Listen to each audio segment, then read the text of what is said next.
Bonjour les amis, alors aujourd'hui nous atteignons le point culminant, on ne peut pas dire le point central, des livres des Lévitique, puisque nous allons voir le chapitre 19 et que nous allons faire les versets 1 à 18.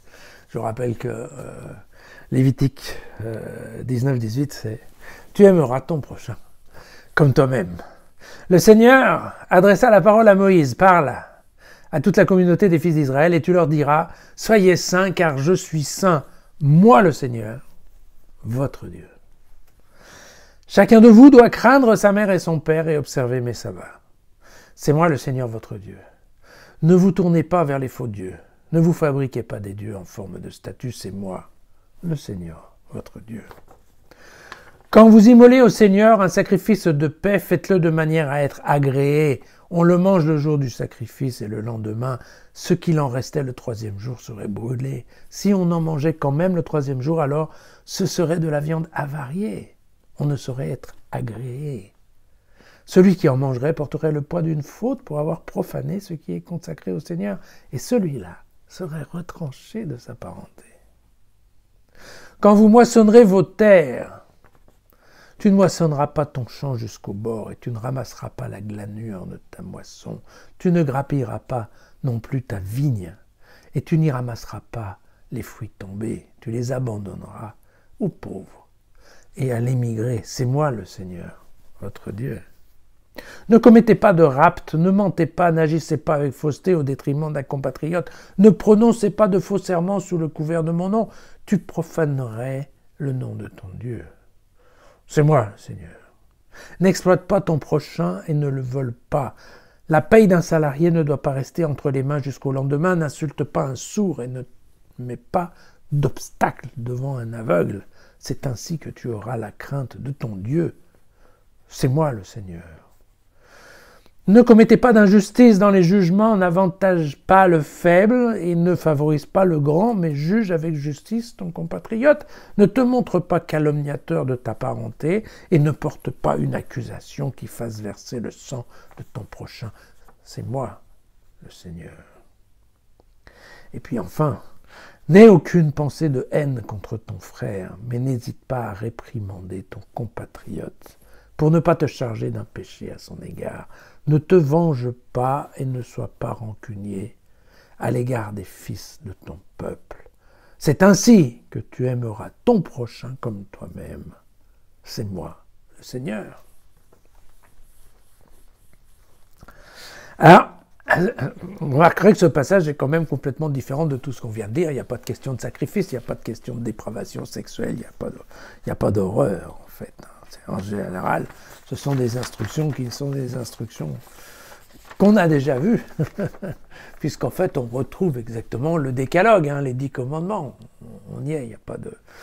on les avait déjà vus en Exode 23, et bien entendu, on les retrouve également dans le Deutéronome. Je vous avais expliqué à l'époque qu'il y avait 3 codes de sainteté. Il y en avait un qui est le code de l'Alliance dans l'Exode, le code de sainteté que nous voyons maintenant donc dans la deuxième moitié du Lévitique, et puis nous avons bien sûr le code du Deutéronome, deutéronomiste, qui est presque l'essentiel du livre du Deutéronome.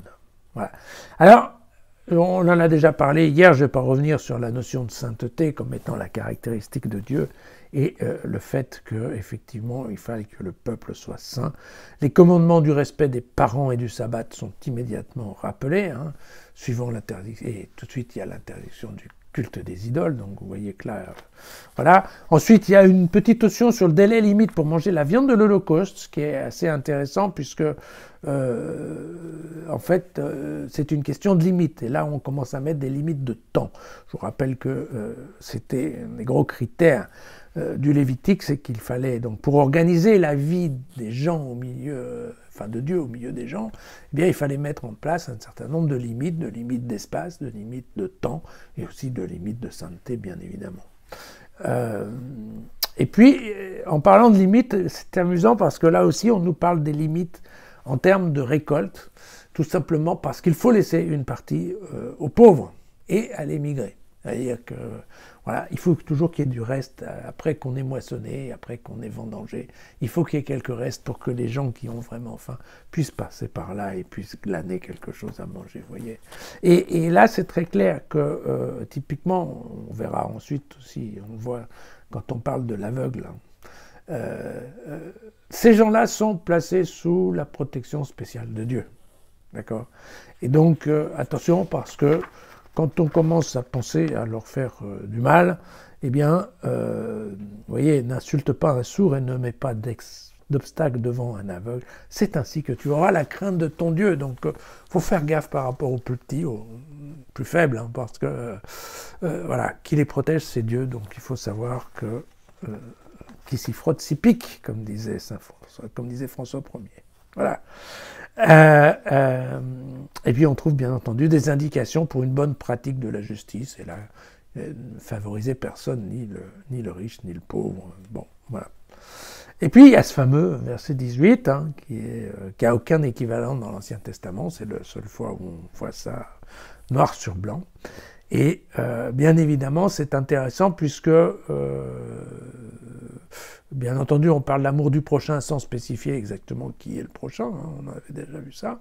Mais par contre, le champ est ouvert pour l'altérité, hein, ton prochain, et comme toi-même. C'est-à-dire, en fait, ton prochain, c'est défini comme une identité par rapport au toi de toi. D'accord ? Donc, l'altérité est définie comme une identité, hein, l'identité de soi-même.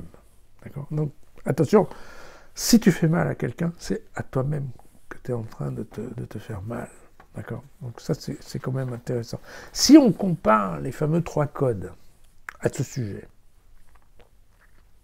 de l'amour, vous voyez qu'en Exode 23, les versets 4 à 5, la priorité est donnée à la solidarité même entre ennemis. Je ne sais pas si vous vous souvenez de ça, mais si on voit que l'âne de l'ennemi est en train de tomber, alors il faut aller le ramasser. Voilà. Après, dans le Deutéronome au chapitre 22, si on regarde les versets 1 à 4, on passe tranquillement de l'amour de l'ennemi à celui du frère. Le vocabulaire change un peu.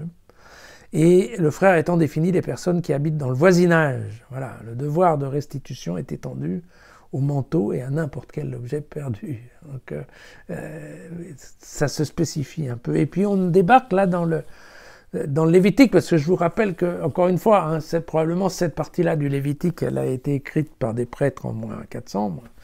Et donc, moins 400, on est après l'écriture du Deutéronome qui a été écrit. Lui, le Deutéronome a été écrit en même temps, plus ou moins, que la première partie du Lévitique. Voyez. Et donc là, les prêtres qui retouchent le Lévitique, qui passent en ayant vu le Deutéronome. Et là, typiquement, on met vraiment l'amour du prochain, l'amour. Donc la haine qui ne peut pas exister et la solidarité nationale. Donc on voit qu'on est en train de passer nettement plus on passe d'un point comportemental à presque un point sentimental, qui est de considérer l'ennemi comme étant soi-même, en fait. Donc il y a un appel assez fort. Voilà. C'est ça. C'est pas mal, hein? À demain.